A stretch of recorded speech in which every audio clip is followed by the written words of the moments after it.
Welcome to Riverside Park, where Selkirk take on Jedforest for the second time in just 6 days. Saturday's match ended in a nail-biting draw, so both teams will be fighting hard for the win tonight.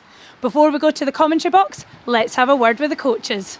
So, a disappointing result last Saturday. How have the preparations gone this week because of that? Look, I think there is a wee bit of frustration, but I've said to them, as long as the frustration doesn't act in silly ways tonight, our frustration's got to be backed in performance. It's been a good week prep, and now it's over to them. They've got to come and perform. They know they're good enough in the circle, but time will tell in 80 minutes' time.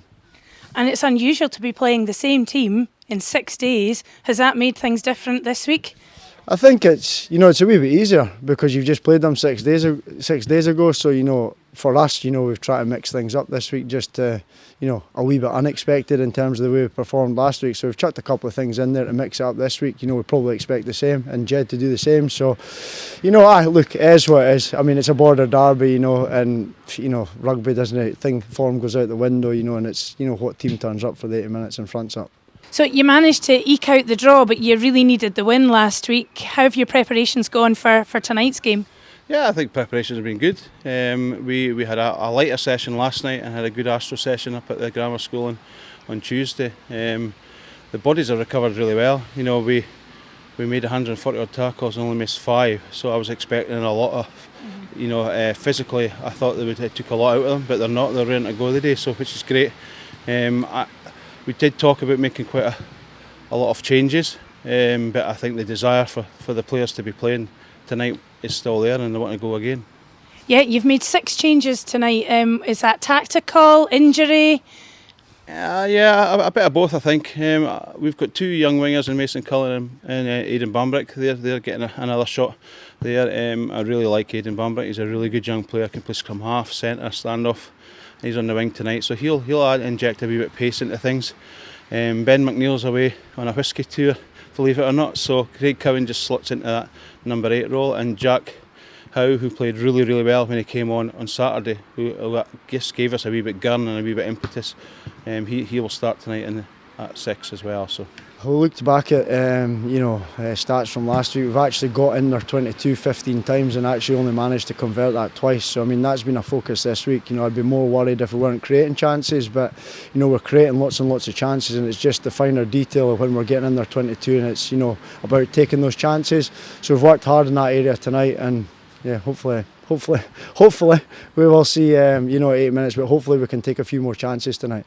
And you finished the game on a really positive note. You had 31 phases to score your try at the end to make the draw. So surely you're coming in with a positive attitude towards tonight's game. Yeah, I think we were stifled with possession a wee bit. That first half last week, we penalised off the ball quite a fair bit, and that stopped us getting any possession. But when you looked at the stats, we made about 8 or 9 line breaks, which was good in that second half. So I knew it was coming, and they just needed a wee bit of belief and a wee bit of patience. And everybody was talking about that kick, was it over or was it not over? I was more concerned about how well we had played on those 31, 32 phases. And Stuart Border Rugby capturing that video evidence was great for us as a team when we watched it last night, and that should give us confidence. I mean, it should. In a year that we've struggled for confidence because of the COVID situation and being a couple of games behind everybody else. So hopefully we'll go well tonight, and all being well, it'll be a decent rugby game with a few tries. Good evening from Riverside Park as we bring you part 2 of a derby doubleheader on Borders Rugby TV as Selkirk have made the 18-mile journey east and on the A68 to face Jedforest under the lights on a crisp Friday evening in the Tennent's Premiership. This is a rescheduled game which was meant to be the curtain raiser for the season and for Borders Rugby TV. Both teams have won 2, they've drawn 1 and lost 5, with both of those wins coming against Aberdeen and Musselburgh, with the latter of those scores being exactly the same. So apart from finer details, these two sides could not mirror each other better at this stage of the season. Something needs to give though between these two bitter border rivals, and both coaches have opted to try and maintain the core of their squads from last week. Jed have made 4 changes in personnel to the starting lineup, with a couple of pawns on their board repositioned to try and build on their strong finish to last week's game. Aidan Bambrick replaces Robbie Shearer-Gibb on the wing, while Nick Stingle comes into scrum half, meaning Gary Munro starts at 10, with young Ross Nichol dropping down to the bench. In the forwards, Gary Clarkson replaces Jed's top try scorer for the season, Paulo Ferreira, at tight head, while Jack Howe comes in for Ben McNeil, and that change sees Craig Cowan move back as he's now starting at number 8. The Suitors retain quite a settled backline, which looks impressive on paper. Selkirk will hope that Josh Welsh continues his impressive contribution to the team after returning from injury and keeps his spot on the wing after making his first start of the season last week. And in the forwards, Scott McClimate drops out of the squad, which means that last week's try scorer Peter Forrest comes into the second row. On the bench, Selkirk's top point scorer for the season, Scott Clark, comes back into the matchday squad after being left out last week, and he could be one of these players that's going to make sure that Selkirk can get over the line in a game which is going to be fine margins. But just before we introduce the co-commentary team, both teams are going to pay their respects to a very well-kent Jedder at Riverside Park, as sadly Jim Thompson passed away during the week. An ex-captain, Sevens convener, president and life member of Jedforest, he was one of the invaluable, passionate volunteers, and from everybody who provides coverage on Borders Rugby TV, we'd like to pass our condolences to his family and also to Jedforest RFC, as we know he will be sorely missed. So alongside me we've got Iain Heard, who's going to be looking over any contentious refereeing decisions this evening, but also Robert Hogg, who's left his club tie in the car I think this evening. He's going to be quite impartial, but firstly, obviously a very sad, difficult week for Jed with the passing of Jim Thompson. Listen, forgive me here if I star my words here, but Jim Thompson was an invaluable member of Jedforest. Not only was he a club stalwart, he was also felt like he was one of the players. He was always one of the guys who always spoke to you before a game and after a game. And Jim was down here for countless hours making sure this club thrived, and he will be sadly missed tonight. And I just want to send my condolences to the family, and let's hope Jedforest can do the business tonight. Yeah, well, it's certainly a big motivation for Jedforest to put in a performance this evening after a tight battle at Philiphaugh last week, and it's a kick-off there from Gary Munro. He's hoisted it very high, but it's just been knocked forward, so it's going to be very challenging conditions, not only for the players but also for the referees, and it's going to be one of those nights, isn't it? Yeah, it's always difficult when it's wet, and there's a lot of slippage. People are falling off their feet, balls get knocked on. It's trying to keep the game moving as much as possible within reason. So it'll be interesting to see how referee Michael Todd gets on this evening. Yeah, Michael Todd in the middle, as Iain Heard said, for the game this evening, as both sets of forwards just crouched down, and we've got just a little glimpse of a part of Luke Petty's body, but it's come out well there as Hugh McDougall sweeps up at the back of the scrum, and it's hoisted well downfield there from Callum Anderson, the fly half this afternoon, as Mason Cullen does a little chip and chase just in front, just overruns the ball there, but it's been swept up well there by Jedforest as they get there in numbers. And it's an opportunity here for Nick Stingle to try and pass the ball away, and he's found a willing runner there in Jack Howe, who's trying to make an instant impact in this game.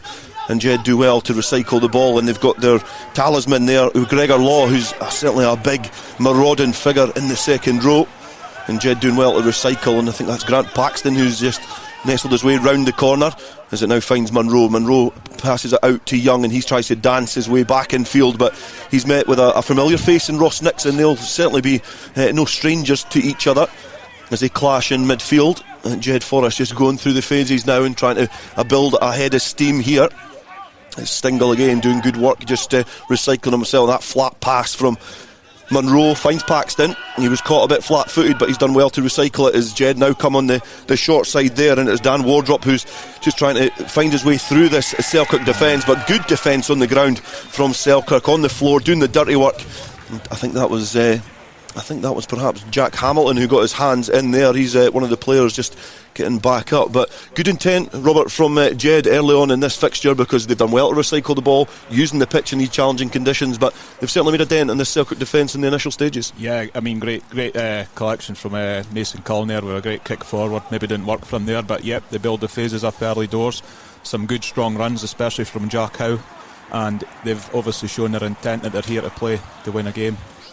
And it's going to be James Bett, and it's a good ball to the tail, and I think that's Cook who's gathered that at the tail of the line out, and Selkirk doing well to bring that back again, certainly looking like they've got good cohesion up front in the maul, and it's collapsed there, and James Bett has just been dragged down to earth a little bit, with Hamilton now opting for the box kick. There'll going to be a little bit of pressure over on that far side from Callum McNeil, and the referee Michael Todd is going to bring that back. Just noticing that there was perhaps a player just in front, but the infringement back from the maul, and the right decision there from the referee on this occasion, Iain Heard.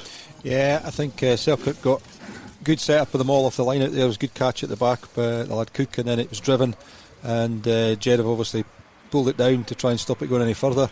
Gives the penalty away, gives fairly good territory. That's an excellent kick there, the Selkirk standoff. Yeah, very good kick downfield, which is going to be the first real attempt with Selkirk with the ball in hand in the red zone of Jedforest. And James Betty's sharp there over at the line out, just waiting on the rest of the pack to get there, obviously taking their time.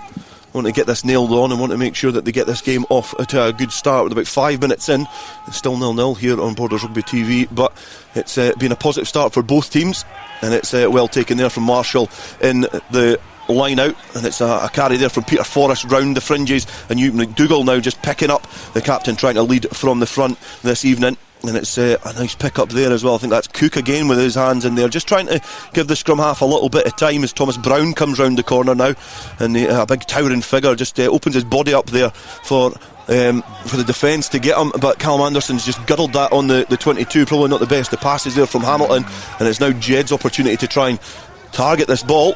It's been fought well on the floor from both teams, and that is that's good. Hamilton's going to go quick though, and he's going to try and get the speed of this game up. It is Welsh in there, but he's going to be pulled back because it wasn't from the mark from the referee.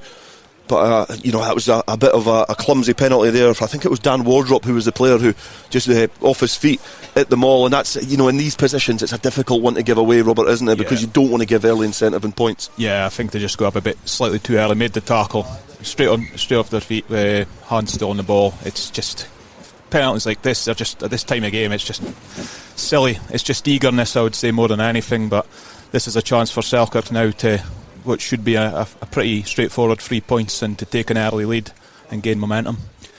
And I think it is going to be a game of fine margins after the 10-all result at Philiphaugh only 6 days ago, so it's been a quick turnaround for these two teams. But Callum Anderson's going to get the opportunity with a left-footed kick for the first points of this evening at Riverside Park. It looks good from this position so far. I don't think there's any doubts about this kick on this occasion. He gets the first points on the board this evening for Selkirk. They take a 3-0 lead after around 6 minutes. You would say Selkirk could deserve their early lead? Absolutely. They've actually pretty clinical to start with. Straight down the middle with their kicks, they're using that to great advantage. And you see there another great kick there from Callum Anderson, and it just puts the pressure back on. See what Jed do here from this line out. Yeah, an opportunity here for Jedforest to try and hit their target in the line out and try and build some momentum in this game. Certainly started well, looking like they had a little bit more direction, which is something that they were perhaps lacking on the fixture against Hawick at Mansfield Park a few months ago, and which was a defeat against Hawick on that occasion. They'll be hoping to try and bring more structures. They've welcomed a lot more players back into the squad. Obviously Aidan Bambrick was a notable absentee from that fixture, but they've still got a list of players: Callum Young, Robbie Shearer-Gibb, Gary Young, to name a few. But it's been stolen at the base of the line out there from Selkirk. It's a good defensive play at the tail, and you were liking that, Robert? Oh, excellent. Great play from Craig Cowan there, really showing his mark from the beginning. He just put the pressure on there right away, straight off and back on his feet over the ball. Great penalty. I think big difference with that one there compared to the one that Jed gave away was he was the first man in. The penalty that Jed gave away, it was second and third man that was playing the ball, so it's, the first man did the right thing and let it go, but then somebody else came in, whereas that one there, excellent, straight over the top, won the ball. Jed now, and it's the hooker Finlay Scott who's going to throw into this line out. He's another replacement, but he's found Cowan at the back of the line out, and he's been met with some strong resistance, but Jed doing well to get that ball back on their side as they start coming round the corner now. As Selkirk have to try and recycle themselves round the fringes to try and thwart this Jed attack, and they're very close to that line. Another little bite there from Jed as they look to try and tuck it underneath the shoulder and get it over this line, and again another little bite there from, I think that's Finlay Scott on this occasion, but it's going to come back blind, and it's Gary Monroe, and he's past that, and it's almost intercepted there and driven into the ground, but it's an opportunity there for Jed, which was well defended by Selkirk in the end, but showing that when they've got the ball in hand, they've got intent to score tries. The referee just signalling offside there from the suitors, and it's going to be a penalty here for Jedforest. Gary Monroe with 56 points already this season, and he's just about, you would think, to add 3 more. He does just that, and it's all square again here in this tight game. There's not a lot to split these teams. It's going to be a game of fine margins, and you wonder whether the likes of Ross Nichol, who's dropped down to the bench for Jed, and Scott Clark, who's on the bench for Selkirk this evening are going to have something to play. But a break there from Blade Roth, who just tries to release the runner on the shoulder. It was a very ambitious pass out the back door. He really had no option because he was getting tackled down that way, and he tried to just release the supporting player there, but wasn't able to just get the ball in the hands. And that's one of those things that Roth, he's obviously had a bit of time out the game, but that's what he brings to this Jed team, a little bit of go forward and that little bit of inventive play.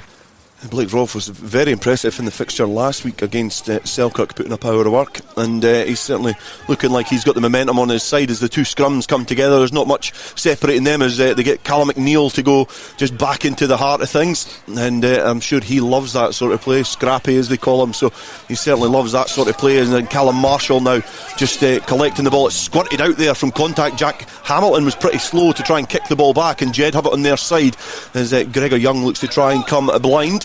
He's Bambrick just off his wing, and Stingle now, he's found Roth just on the 10 metre line there, and again getting a little bit scrappy in these conditions, but you can see there, ball just squirting out of Marshall, a little handling error there for Jed, and we're just getting caught in a little bit of no man's land between these two teams at the moment.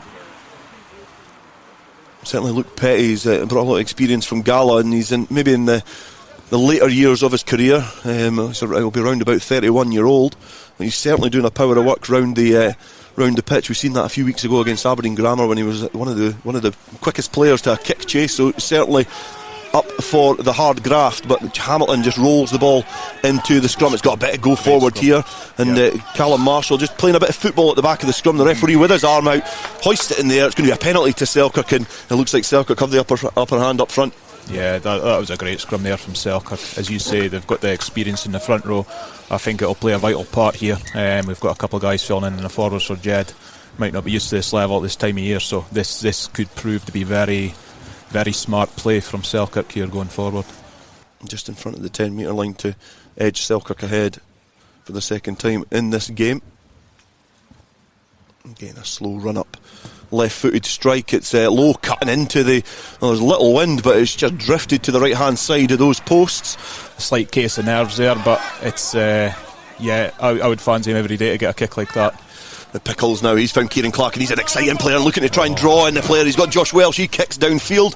It's a little bobbling ball, but the Jed defence doing well to scramble back, and it's the typical figure of Lewis Young, who's doing the janitor work with the mop and bucket in behind there. The fullback doing well to just sweep up that ball, and Jed now looking to try and get a platform to try and exit from here, and they pass back into the pocket. It is Gary Monroe. It's not the best of kicks, and Jack Hamilton does well to just bounce that back, and he's passed it infield to Callum Anderson as they look to try and spread the pitch, find the gaps here, and it is Callum McNeil who likes to take players on, likes to try and bounce off players, and he's certainly been bounced off there. He doesn't make much in meterage there, but he's certainly put a platform there as Beck comes round the corner, and he takes the ball forward and makes some slight inroads as Petty now acts as a pivot there. Good hands. And it's good hands there definitely as Kieran Clark now looks to stretch his legs, and he's been scythed there by Gregor Young, but good clear out there from Selkirk as they get there, and the referee just noticing that as well. Very good work at the breakdown from Welsh, and I think that's Robert Cook there as well.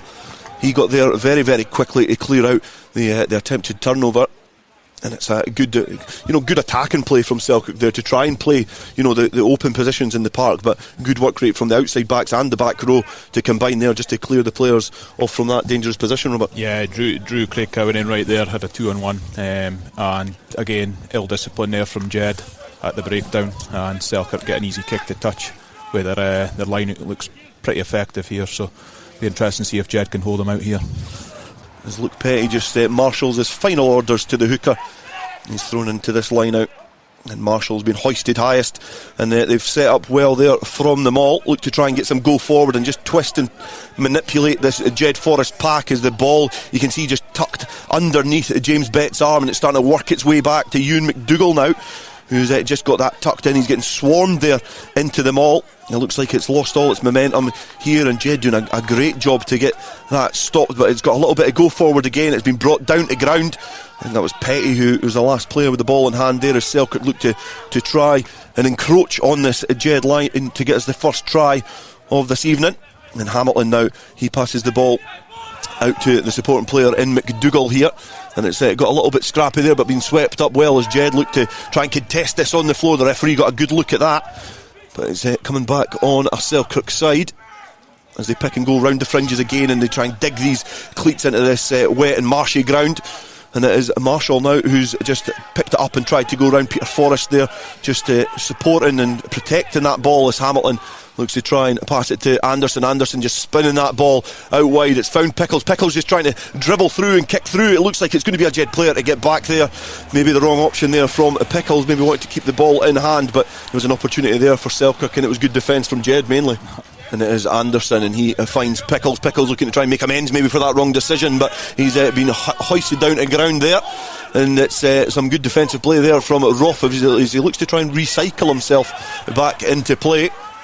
And again, it's now Bruce Riddle who's almost got a little bit of a seatbelt tackle there. I think it was best intentions there from Gregor Law, but Peter Forrest looking to try and puncture this Jed defence now as he offers himself up a little bit wider out. The balls came out almost there, but the referee just saying that the Jed players are not rolling away. And again, a couple of penalties in these dangerous areas, Ian. There's been a couple there from Jed, and the referee will be wanting to try and make it clear to Jed that this can't continue. Yeah, I think just breakdown again. It's just players lying in the wrong place. Once you make that tackle, you've got to get out there very quickly.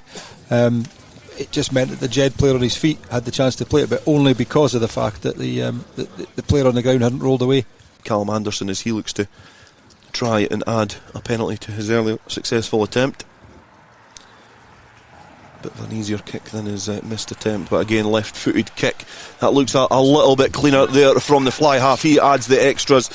It's all been Selkirk in these early stages to about 25 minutes into this game, and the line out, it didn't look too clean there, but it's came back on a Jed side as Stingle looks to try and clean up, and I think he's found Cowan there who looks to just try and set up the platform, just bouncing off that right foot, and that's a huge hit in midfield there. It looked like it was right on the limit as well, and it was Finlay Scott. You can see maybe a little bit of afters in that ruck as well, but Gary Monroe just hoisting that ball high in the sky, and that's a great challenge there, and it's Mason Cullen who just engulfs Kieran Clark there, and they had a very tenacious attempt in defence from Mason Cullen. You can see a little shake of the head as he just comes a little bit further back, and it's also Nick Stingle is a bit disappointed with that. But good clearing up on the floor from Kieran Clark. Obviously, I've got a lot of Super 6 experience, but the referee had a decision there to make, because it could have went either way, that penalty. It's an interesting one because from the angle we look at, there look to be three Jed players on their feet.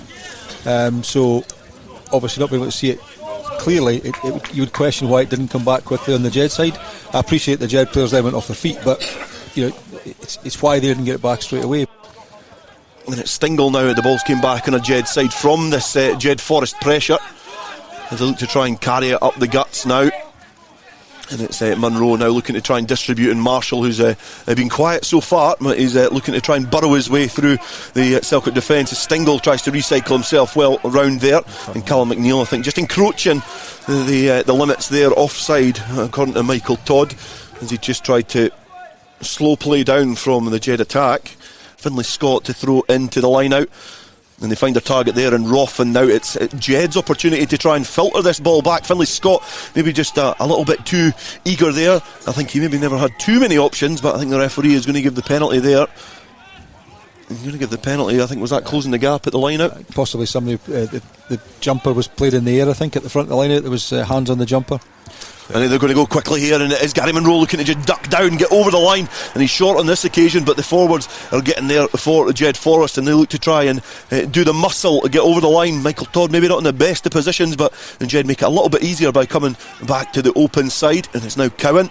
And he's just craning his neck to see where the options are, but there's a lot of white jerseys there. There's a bit of celebration from the Jed Forest pack. Michael Todd trying to get down there and have a little look, and I don't think he's perhaps going to have the best of views, but Jed Forest certainly with an opportunity on this occasion, and it looks like they were confident that they encroached on this line. The referee is slowly asking them to get away. I think he's maybe going to have a little conversation with his assistant referees. The Jed Forest team certainly sounded like they were very positive that went over the line. It'll be interesting to see what they're going to do here as Michael Todd just has a walk over.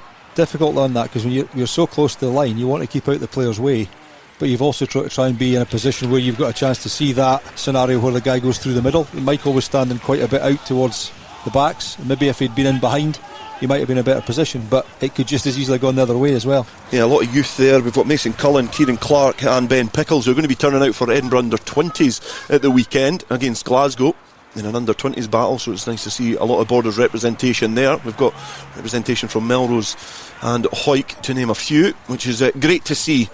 It's Selkirk on this occasion who've got the ball from the line out, and Peter Forrest just doing a power of work to try and wrestle that ball to the ground. He was protecting it well, just cuddling it tight to that chest. And Callum Anderson now distributing over to Pickles, aforementioned Edinburgh under-20, and he finds his teammate there in Kieran Clark, and he just can't release Josh Welsh, but the big man is there in support. And Jack Hamilton just pushing the players out the road, and you can see the work rate from the Selkirk backs as Petty finds himself in midfield, and Bet now he finds Forrest, and Forrest has just skipped out of the first challenge. And it's Petty now who's acting as scrum half, finds Anderson who's found Marshall there, and he almost slows play down, but he's a very secure pair of hands as he works well to get the ball to deck and set up the platform again. And Petty, who's fancying himself as a bit of a standoff at the moment, distributing again, but it has been knocked forward. 6-3 to Selkirk at the moment. And it's a good line out there from Jedforest, and Stingle just throws the dummy, almost evades the clutches there of Riddle at the tail of the line out, but he's I think he tied onto his bootlaces there and got him down to the ground as Jedforest just try and recycle themselves and come round the corner. And Cowan now, who's playing scrum half, he finds a willing runner there, and it's good play from Jack Howe, and again getting the penalty there. Persistent play from Jed, and the penalty count's pretty high between both teams. It is in no man's land between the 22s, but both teams not really been able to take advantage from the penalties so far in terms of open play. It has been quite territorial and quite attritional in terms of field position. And it's Stingle to roll the ball into the channel, and it's getting marched back, but it's been well collected from Cowan, and puts in a big fend to Cook, and Cook is told to sit down. And it's now Stingle just recycling round there, and Wardrop, who's just been in the wars, is able to offer himself up. He's well enough to carry, and Finlay Scott, who's just lost his footing slightly, and Roth almost found a little gap in the Selkirk defence there, but Petty, he done well to close that gap. He recycles himself well as well there to get up and defend the next phase of play. As Jed looked to go through the phases, we know they went through 31 phases at the end of the game at Philiphaugh to eventually snatch that draw. That's an opportunity there again for Craig Cowan. It looks like it's just been knocked forward. Good defence there from Selkirk on this occasion, because we have seen a lot of defence from Jed. First time Selkirk have been tested, and they hold up well there to that challenge from Jedforest. Jack Hamilton is rolling the ball into this defensive scrum from Selkirk. They've got a bit of go forward, and you can see him just drop and have a bit of confidence at the tail of that scrum, and it looks like it's going to squirt out there, and it's almost an opportunity for Stingle to make me eat my own words and go underneath the sticks, but the referee is bringing that back for a penalty, and rightfully so. Selkirk had the upper hand there, and even in a defensive position there, Ian, the referee has got one decision to make, and one decision only. Yeah, I mean, Selkirk have been dominant in the scrum so far. They had one penalty against them, which always looks a bit strange, but despite the persona that front row forwards have, they do have a tendency every now and again to try and con the match officials, and sometimes they get away with it, sometimes they don't. I'm sure that's never happened in your time, but yeah, sometimes it is sport, these fine margins. Sometimes the front row, a little slip of the foot can just let the other team in, but it's Selkirk now who, this is the only time in the game they've perhaps looked slightly troubled, you would say. It's 6-3 up, it's a very delicate lead, but just approaching half time. Selkirk are certainly looking to try and meet their percentages, but don't do it well on this occasion as big Gregor Lowe just tucks the ball underneath the shoulder and charges into the heart of this Selkirk defence, and Jedforest recycle himself well there as Finlay Scott has got the ball, and the ball's a bit quicker here. Gary Munro looking inside, but Callum Marshall gets a big mitt to that, and the Sevens expert as well looking to just try and dance his way out, and it's now Callum Anderson over on that far side. He's got a little bit of support, but the fly half is not going to need it here. He's running into a little bit of trouble, but good support play there from Selkirk as they escape their own 22, and they escape it quickly as Jack Hamilton now. Jack Hamilton finds James Bett, and it's a good defensive effort there in midfield. Jed look like they've thwarted that attack. Good play from Jed to just thwart the attacking attempt there from Selkirk, and they kick downfield and they turn round Callum McNeil. He's going to have to work hard to try and keep this ball in, and it just went over the in goal area. He's passed it back to Kieran Clark, who just kicks it right-footed downfield, and that's an excellent exit there from Kieran Clark. Good exit from Selkirk in an attacking sense from Callum Marshall, but good defensive play from Jed. Absolutely, Gary Monroe just a bit unlucky there with interception. Who's to say if that went to a Jed player's hand, it might have been them in the corner. But that was better play from both teams certainly, and a good clearance there from Kieran Clark to bring the ball back down to the halfway line. And I think both teams, let's be honest here, they're both now on the stride, and we're starting to see some good flow in rugby here. You can start to see the game opening up, but you can also start to see the royal blue of Robert Hogg ooze through the coverage as he gets on the edge of his seat as he's wanting apologies. No, you're fine. It's good to see the passion. You want your team to win, and it's a good kick downfield there from Jedforest. Kieran Clark has got a little bit of time, right-footed kick, and that's going to come straight towards us. So it went out just bang on the halfway line. Great exit play there from Kieran Clark, who plays a lot on wing, but he's shown that at fullback he's equally comfortable with showing his skill set there. Good kicking range because he was right underneath his sticks and finds a halfway line. A good exit play there from Selkirk. Right in front of us, Finlay Scott throws into the line out, and Roth is just lifted the highest there, and the ball's bounced to Rory Marshall, and he finds Gregor Young there, and he's looking for his little trademark run, looks to try and release the arm and find Marshall again, but it's came to Bambrick over on that far side, and he's trying to just wheel spin his way out of trouble. But Roth has done well after being lifted at the line out. He's recycled himself brilliantly to get over to the stand side there, and the Stingle now finds Cowan, and Cowan sets up a good platform there as Stingle slows play down, but he's trying to orchestrate the structure as Monroe finds Law, and Gregor Law, the big beacon of a man, he's huge, and as he tries to just thwart these players off of him and swipe them away, he finds a little bit of respite there as he sets up the platform, and Roth now distributing over to Lewis Young. Lewis Young finds his twin Gregor, and he's just evaded the first challenge, he's evaded the second, he looks like he's going to make the try line, he's just hoisted it into the air, and Jedforest look like they're over the line. Callum McNeil doing a power of work to get back there, and Jedforest almost breaking through there, and that is what we want to see from the Youngs. We want to see them in open play, linking up.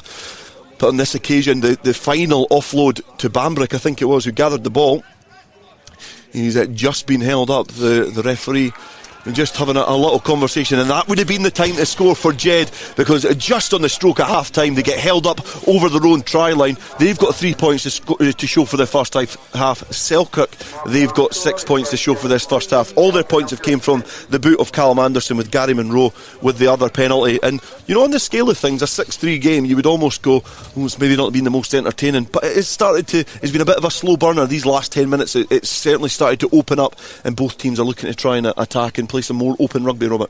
Wow, yeah, absolutely, especially that last 5 minutes there, and as you see, Gregor Young made a great break there. Support runner Aidan Bambrick just a bit unlucky, but that's great credit to young Carl McNeil there on the wing, managed to hold him up there, and that just shows that it's going to be a real battle this second half.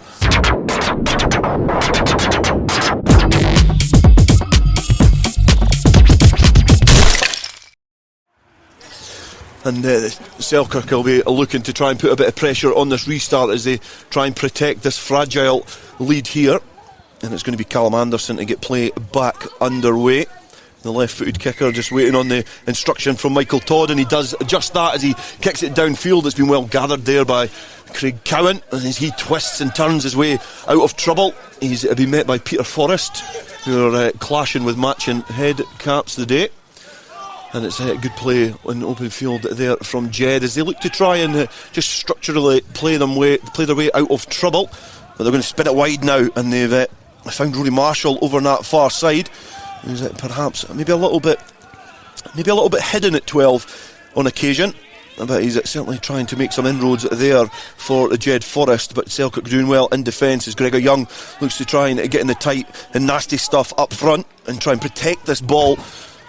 As Jedforest find Roth now, and it's Stingle who's the distributor from the base of that ruck, just issuing some instructions to come round and twists and turns back in field. And it's Lewis Young now coming from fullback, who's trying to just play a little bit cute. And Cowan now looking again to take the ball forward. A very abrasive runner when he gets the ball in hand, a very strong figure with the ball tucked underneath his arm. And the Stingle again as Jed are making some good territorial gains here. And Munro evades himself and evades the tackle there. And he gets hoisted down to the ground. As you can see, Scott White just watching on the far side, maybe a little bit more cautious now as Jed have certainly emerged from the tunnel with their tails very, very high. And Stingle finds Munro. Munro just passing there to Cowan. Cowan does find Lewis Young on the shoulder. A little slip in midfield there from Ewan McDougall, but it doesn't come to much on this occasion. The referee noticing there was a high tackle there from Cook, and the ball's launched out far there to Bambrick. Bambrick almost stood up Callum Anderson there, but I think the young fly half perhaps knew that the advantage was there. But I'll tell you what, Jed have came out the shed with a lot of promise and a lot of intent in the second half, Robert, which you'll be probably the proudest man to see in this stadium this afternoon. Wow. Yep, excellent. That's a great way to come out the second half. Obviously Scott Tomlinson's team talk seemed to have worked wonders there. Just Jed starting off the second half where they finished off the first, to be honest. So some great flow and play rugby there, some great takes. Craig Cowan strong, extra bark in the forwards, and this should be a very kickable 3 points for Gary Munro. So this will help bring Jed back to 6-all. A right-footed kick, he's connected it well. You heard it lick off the leather there, and he's hit the sticks, and it's bounced back on a Selkirk side. It's Callum Anderson who's retrieved that ball well. He's went over to that far side, and it's Kieran Clark now looking to try and just sprint his way out of trouble, and he's been nestled down to ground by Gregor Law as he just gets that long muscular arm round the small sharp fullback. And Peter Forrest now, he's had an industrious game as well. He's popped up everywhere in the loose. And Riddle now is just looking to charge his way over the ruck as Hamilton is looking to try and just play the percentages, get it downfield, and it's a good kick chase there from Pickles, who's again has been very impressive. We're just talking up all these players now, but he has been impressive in the first half as Nick Stingle now looks to try and get some calm measure to this game, and he finds Finlay Scott. They've certainly got an able hooker replacement with Finlay Campbell on the bench as well, but they'll be looking for Finlay Scott to leave it all out on the field as Gregor Law just twists himself out of trouble. And it is now Lewis Young on that blind side, just trying to find the ball. Marshall, but there was a big Selkirk mitt in there as well.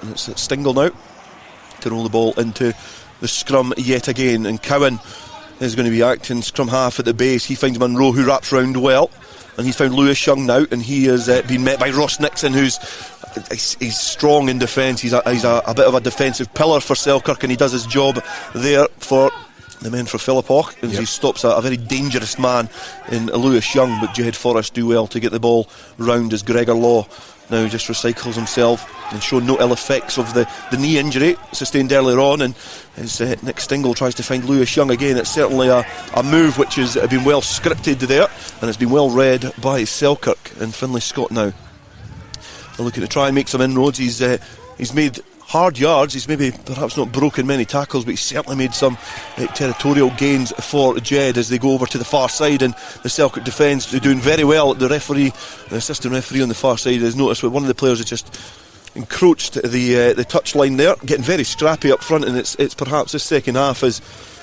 perhaps started similar to the way that the first half did. Munro looks to try and get the tempo up here for Jedforest, trying to play the ball a bit quicker as Stingle now releases it a bit quicker. He has found Wardrop on this side and acres of space. He just charges over McNeil, but McNeil does well to get his body in the road as Roth now recycles, and the tempo is certainly increasing here at Riverside Park for the home side. And Stingle now is looking for a little gap. He's got the gap there. He looks like he's going to go in, just evades the challenge for Clark. He goes in, but the referee is going to bring that back for offside.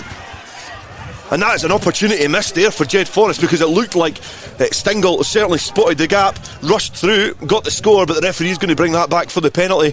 And I don't know what you think there, Herdy. Probably your opinion's probably best here. Yeah, I think what I think's happened is that Selkirk were offside. The tackler has tried to get in to tackle the Stingle, the scrum half, and Michael's just been in the way. He's just been standing in the way. They ought to stand somewhere, obviously, and I think he's felt that he's stopped the tackler. Therefore, he's just got to go back to the original decision, which was the offside.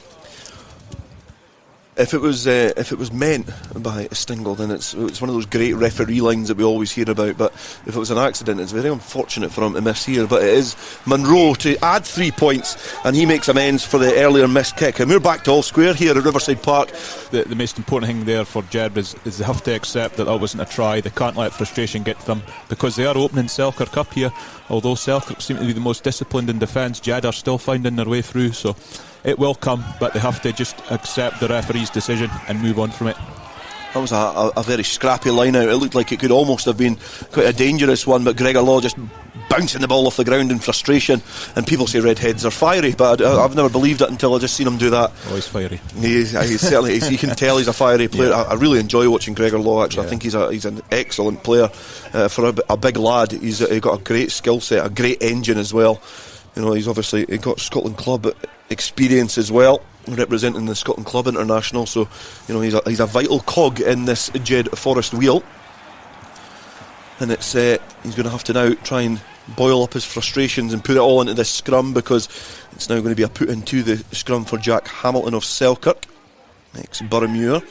He's going to roll the ball in there, and it's going to be quite a secure, steady scrum there for Selkirk. It's got a little bit of go forward. It's starting to pop up slightly and twist and turn. The referee's arm goes out then up, and it's going to be a penalty here for Selkirk, and they can start to play the percentages as well, kick the ball downfield. And I think it's maybe just on the balance of play, it's maybe out with the kicking range this evening. But you know, the referee there, Ian, he's it's certainly playing in the mind that Selkirk have the balance up front. I think the interesting thing now is that's at least 3 penalties against the Jed scrum. So, you know, you're looking at, is that persistent infringement?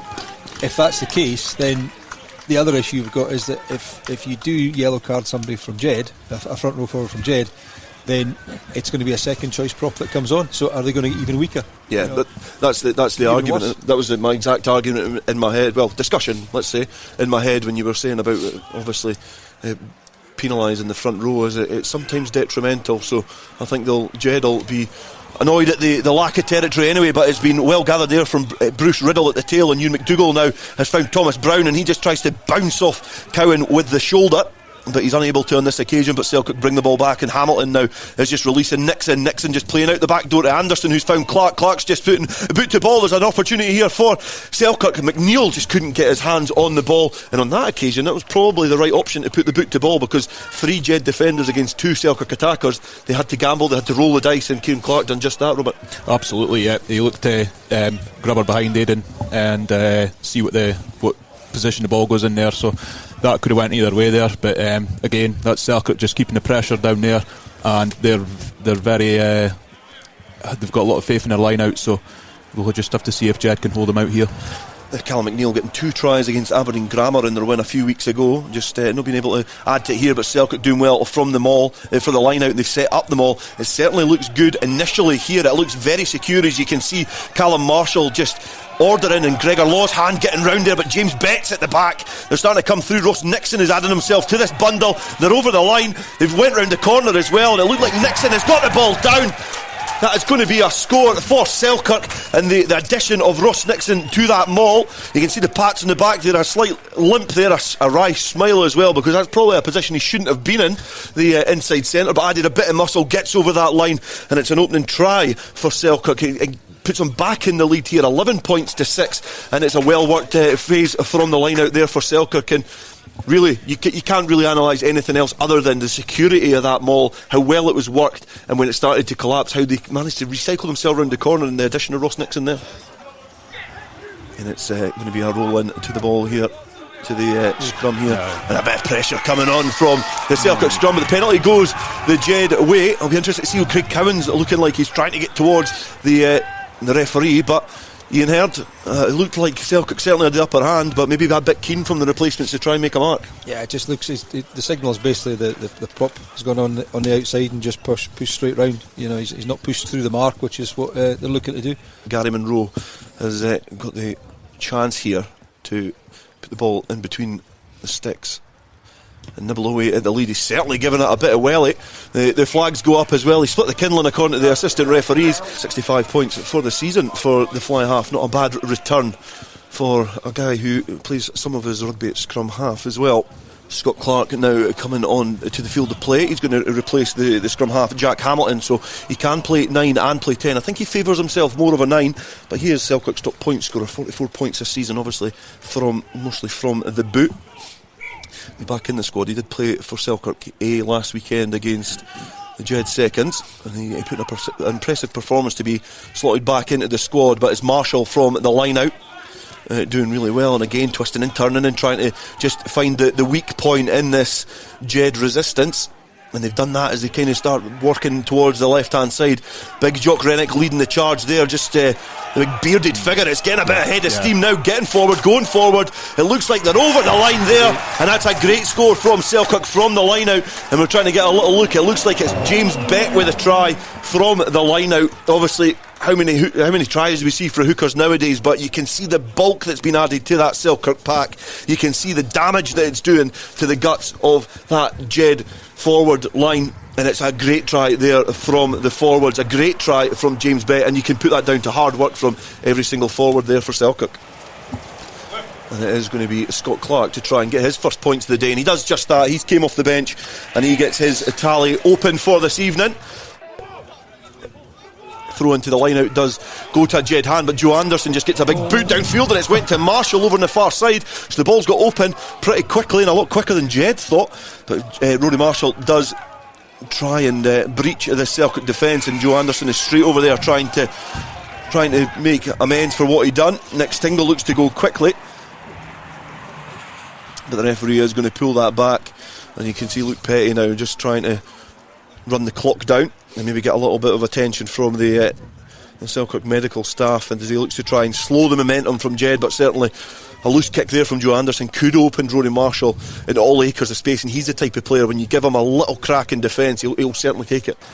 Yeah, and I think the Youngs are just holding a little bit of a backs committee meeting at the moment, as young Bambrick and Marshall are just invited in to discuss the next phase of play, and this is certainly an area which the likes of Bambrick will be looking to get a bit of space, determined steely look on his face, and Jed looking to try and just encroach on this line now, trying to keep it tight and go round the corner. As Nick Stingle now is digging about in there, and he releases the backs, and it's a cross-field kick, and this is a very ambitious attempt over on the far side. They're coming together as two players. Has been well swept up there by Kieran Clark, but it was almost an opportunity for Bambrick over on this far side, and you've got to say that is a very good option, but Callum McNeil has felt the afters of that, as Lewis Young just has a little bit of a chat with the young Pickles, just maybe enforcing his experience to the youngster, passing on probably some advice. Interesting, it's 2 or 3 penalties against Selkirk in this area once again. Jed go quick though from that, and they've found it Blade Roth. Sorry, and I hate interrupting you, but I had to. The Jed look to go quickly and try and just get the tempo back into this game. And it is Gregor Law, and there's probably no better figure to have at the back of that ruck, but he's been marshalled well by Ross Nixon, to name one of the two. And Munro now, he finds the ball over his far side. He's got Gregor Young, he looks to show and go, he's got to dance inside, but he's been snaffled there by Grant Sooty, who gets the man down. Munro just flashing the ball across, is now keeping Bambrick, who tries to keep the ball in field, but he's been bundled into touch. The referee is going to have a little word. He's looking at the pocket there. It'll be interesting to see who the infringing player is. It's perhaps Ross Nixon by the looks of things. He's trudging off very, very slowly. It doesn't look like he's going to set up in defence, but I think Jed will be looking to go quick here as Pickles, is it? Gary Munro marshals him off, and Jed go quick again. They find Roth. Roth has just been gobbled up there by McDougall and Rennick, two very good servants of Selkirk, but they're doing their job there for the suitors, just trying to keep this white wall. And Jed persistently trying to knock at this door, trying to get over the whitewash for the first time in this game. And it is Gregor Law who's first up to try and do that. And they come round. Craig Cowan, showing no ill effects, just goes straight into the guts of the defence there for Selkirk. It looks like he's going to come back on a Selkirk side. The penalty is going to go to Jed, and you can see the displeasure from the supporters there, making their voices heard. And they're looking, you would think now they want to try and go quickly. Gary Munro just looking at his options, taps it quickly, has to go himself, kind of slowed down. Maybe the Jed player's not too alert to the opportunity there, but the forwards now, the cavalry does arrive, and they get very, very close to the Selkirk line there. As you can see, McDougall just lying down on that line. He's going to have to get himself up pretty quickly, because they're going to need defenders there, and they do come round on this blind side, and again they're going to come again. and Forrest is there in defence. The referee's got a good view of the ball there, and Nick Stingle is looking to try and dig the ball out, but the forwards keep it nice and tight up front there, as Stingle is looking to just get the ball out and just dig the ball out of this congested ruck, and Monroe is going open again. The gap is over there. Mason Cullen can't keep it in, has to flap it back. You know, he's given a yellow card to try and change player behaviour. We've got another 2 penalties, both very close to the line. You know, he's warning again. You know, to me the warning already stands. You know, I'm not so sure he needs to speak to him again. I think he could just be going to his pocket straight away, but you know, he's done it that way, so Selkirk know now that another penalty and they're going to be down to 13 men. Yeah, and it would certainly be well welcomed by Jed, because they need to try and find a way past this stubborn Selkirk defence, because they've been impressive all day, but Craig Cowan just knocking the ball along with his feet. It looks like he's going to be the player who's tasked with tapping this quickly and going, and he almost looked like he was going to pass for a minute there, but he was met with some stern Selkirk defence, and as they look to try and come round the corner, good support there from Finlay Campbell on this occasion, and the ball does come back on at a Jed's side, and it's Jed again through Roth, and he looks to try and go closer to the line. Good clear out there from Jedforest. The ball has come back on the side here. It looks like there's almost a fumble there from Jedforest. The referee has noticed it. A knock on there, and that's the opportunity gone there perhaps for Jedforest. The referee is still, the play is going on. I thought the referee maybe signalled for a knock on, but it is a ball on Selkirk side. They're going to kick downfield. They did have the advantage, but they cleared the lines temporarily, but the pressure is still on. They're going to have to clear their lines here, but persistent Jed pressure. They're looking pretty good. They've got their tails up. They just can't find a way past the Selkirk defence, and the referee is just taking a little breather. But you're right, it was almost an opportunity that Selkirk could have been down to 13 men, Ian, but I think not a soft touch, but he just wanted to lay the law down to Ewan McDougall again to get things right. Yeah, I don't think either way is the wrong way. It all depends on the message you get across for the first time. But again, it was just two more infringements in that area, so I think he'd have been justified in giving a second yellow card straight away. But you know, either way works. Scott Clark now just juggling the ball about in his hand. He's been tasked with probably the hardest shift of the scrum halves, you would say, for Selkirk this evening. He's been asked to come on and try and weather the storm that has been blown into his face from this Jedforest attack since he came on. And he rolls the ball into the scrum there. It certainly looks like another strong one as they're willed on from Scott Clark. He's just trying to usher the forwards a little bit more forward. And the ball is bobbling over on that far side. He's going to have to try and dig it out. He does just that, and he finds Callum McNeil, and Callum McNeil evades the first attempted tackle, and then they come round just onto the 22 as Callum Anderson now kicks in the open field. Lewis Young is doing well to just scamper over there and try and cover the field, but Callum Anderson has kicked it out on the full. So they're compounding misery here, Selkirk, because they're now inviting a little bit of pressure back, giving the ball back to Jedforest and saying, come at us again. So it's going to be Finlay Campbell to throw into the line out, and he finds the towering lot, and he plucks the ball, and this looks like a secure maul here on this occasion for Jedforest as they get a little bit of go forward here. It looks like it's trying to be spoiled by Selkirk as it's brought down to ground. The referee has got a good look at that. Stingle's now digging about in the ruck. He's found Monroe finding Gregor Young looking to find Lewis and just wraps the ball round the back, and it is going to be Aidan Bambrick. He's got an opportunity here, just goes in and out. He gets over the whitewash. He's not got the ball down on this occasion, according to the referee and the assistant referee. It looked like he had all sorts of space, but it's a forward pass there from Jed, and another opportunity missed, and you can see the displeasure there from young Bambrick. He's a disheartened winger. You can see the dejection there, but it was an opportunity, and that's where you need to get your accuracy. Hey, he may be disheartened, but he needs to accept it and move on, because he's too good a player to get upset over something like that. That was great play from Jed, just very unfortunate with the forward pass. He's more than capable, Aidan, but he needs to calm down and just concentrate on the rugby instead of getting frustrated. I'm pretty sure he probably heard you, but it's the sort of experience that these youngsters, great, I think it's the experience that these youngsters, obviously, Robert, you've had a great career at Jedforest in your own rights, and it's the sort of example that these players will be looking up to, but it's a great experience, and you're saying it from your own journey through Jedforest Rugby Football Club. So just an opportunity missed there for Jedforest, and that's where you want to get your percentages up. But the scrum is twisted round. The referee's going to give the penalty. It looked like it was going to come back on a Jed side, but you can start to see Selkirk are just starting to choke the life out of Jed, frustrate them, slow the play down, starve them a ball. And that's the way that Selkirk are going to want to try and see out this game. Yeah, let's say it's still a dominant scrum. They can't get frustrated. They can't keep questioning the referee's decision. The referee's made that decision based on the dominance there. And Iain McDougall just at the tail of the scrum in his more familiar number 8 position.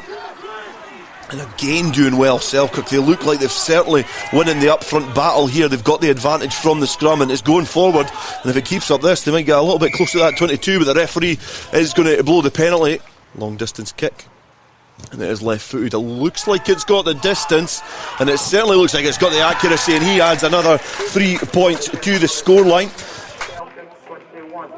They've only got Kieran Clark back in defence. They've got a really shallow line there, a really flat line in defence, and they rush up here and they look like they've tried to burst Pickles out the line, but Ronnie Marshall's picked him off there, and Lewis Young's going to kick downfield, and it's going over the head of Kieran Clark. It looks like it's going to come back on a Selkirk side as Callum Anderson just gets down to ground to sweep up the loose ball.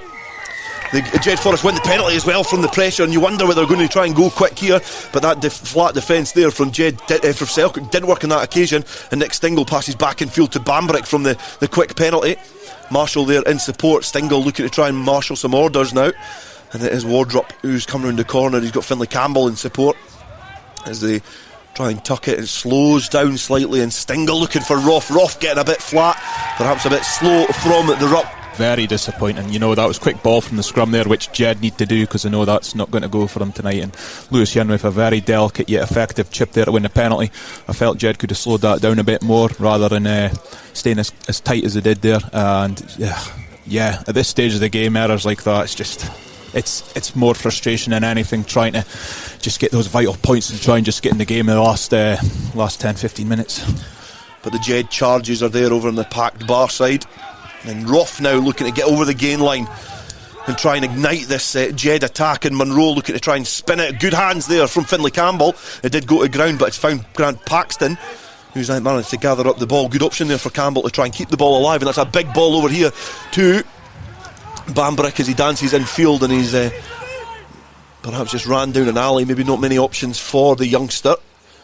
And he's tackled to the ground as Jed again trying to find some gaps in the defence, and the gap was almost open there for Nixon, who's just darted out of defence, but Jed couldn't capitalise on this occasion, and Jed recycle well around the fringes, and Pickles now finding himself with some defensive work, and Anderson bursting out of defence to try and put a bit of pressure on the Jed attack. But again, this Selkirk defence is standing very, very strong. Penalty to Selkirk, and they just cannot find a way through this Selkirk defence. You can see the frustration from Lewis Young, but the opportunities are there as they get marched back 10. Frustration's boiling over, and you can see why. Yeah. But Selkirk are completely suffocating Jedforest. Absolutely. Frustrating at this time of game when you force a penalty against you, and I think Selkirk will just close the game off from here. But a throw into the line out, and it is Bett, who again has had a very, very good game. I've been very impressed with James Bett in the few games I've seen him this season, and he's just collected that ball at the back. He's a player who followed Peter right up to Meggetland when he was Burrymuir coach, and he's came back to Selkirk, and he's certainly been a very good servant as the ball has found its way into midfield as Ross Nixon tries to unlock the Jed defence, but on this occasion he can't as Scott Clark tries to find a runner. And it's found Iain McDougall now in his 201st game for Selkirk. And the captain is looking just to mop up and set the platform. And Marshall now, who's had a very, very good game this evening. It's great to see him back in a Selkirk shirt. But he's just worked around well there. And Scott Clark now is just playing the slow rugby. He does this at 10 as well, a very controlled player. And Pickles looking to try and bounce off his feet and try and ignite a little bit of momentum and go forward in this Selkirk play. But Selkirk looking to try and starve the ball and keep the ball tight. And McDougall's offering himself up there. His playmaker passes to Anderson out the back. Anderson finds Bett, who finds Marshall, and he doesn't want to use Fraser Anderson. And Fraser Anderson looking to maybe try to save on the laundry bills, because he's still got a very white shirt over on that far side. So it's maybe more of an economical choice there from Marshall. But Peter Forrest looks to try and take the ball, but it's been spilled forward, and it's now Craig Cowney looks to try and flick the ball off his fingers, and Iain McDougall is the first man there, scoops it up. And it is going to be the final play of the game. It's going to be a win here for Selkirk against Jedforest. A very disappointing second half for the home side, but they couldn't get the momentum in this second half. Selkirk came out with a game plan, stuck to it, and they win at 21 points to 9. The rolling maul perhaps and the line out in the territory for 2 occasions are perhaps the big talking points from this game, but Selkirk on the balance of play in second half done really well, and you can see the handshakes from Callum Marshall. And a little point on Callum Marshall, you were speaking on before the game, Robert. Yeah, I believe that's Callum's last game of rugby, certainly for Selkirk, as he's moved. He stays up in Glasgow right now. I was having a good chat with him, and he's just said it's been a tough season for him. We've been Harriets and Selkirk. He just can't keep it up, and he's been a great servant for that club, and he's came back and helped out the last few games. And for me, he's a great player. He can play anywhere in the forward, obviously apart from the front row, and he'll be sorely missed by Selkirk. But I think he went out on a high tonight, and yeah, he's up there with man of the match.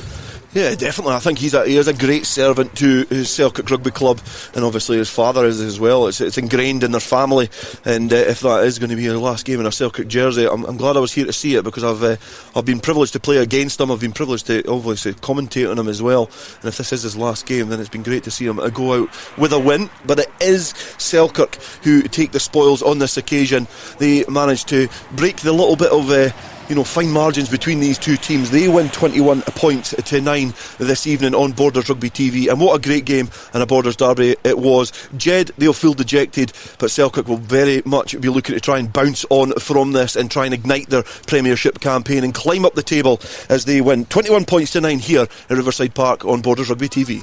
So a good win, Callum, which was built on a platform of the forward dominance, really. Yeah, I think it was really good, really tight kind of first half, and the forwards just kind of got together. Bit of weight came on in the second half there, and dominated, and it was a really good way to kind of close the game out for us, I thought. Discipline got into their game, but your defence held up strong all game. Yeah, I know, Campton, the bottom half there, it's not a nice place to be at Riverside. It's a dark place, and it's the try line seems so far away, but boys stuck in really well. Few penalties, but I think it's always going to happen when you're that close to the line. And boys stuck in, and really just happy with that kind of note. They nilled them in the second half, so that's great. Obviously off of last week, disappointing that they got the draw in the last minute, but you've avenged that, you've got the win. What does Selkirk do now in the league? Where do they go? I think it's really positive. I think when I first came in kind of 4 weeks ago, we were stricken with injuries, and it wasn't in a good place. But you see all the young backs coming back, and forwards are looking strong. So I think the only way is up. I mean, it's such a tight league, and there's some really interesting results week to week. So I think Whitey said at the start, a couple of seasons ago, we were in exactly the same position and finished top 4. So I think it's definitely there for Selkirk, and it's. I wish them all the best in getting there. Yeah, I think as the game went on, and calls probably going our way, 4 tries disallowed, starts to build up frustration, and then kind of last 10 minutes we were just desperate to try and cross the line and start doing some silly things and making mistakes, which ultimately cost us the points today. You were close at half time. Obviously it was a tight game, and in the second half you came out with a lot of intent, but Selkirk almost just starved your possession, and then that just built to your frustrations as well. Yeah, I mean, probably on us, we don't really seem to pick up the way the coaches are asking us to play, and we knew that we could take them out wide, and it took kind of 35 minutes for us to realise that we can actually break them down. So maybe we were just not playing the way that we were asked, and it's just frustrating. Obviously you played a lot of rugby, you were playing with Heriots in the Super 6, you've been at Heriots for a few years now, back at Selkirk. Whispers that it might be your last game in a Selkirk shirt? Yeah, I think so.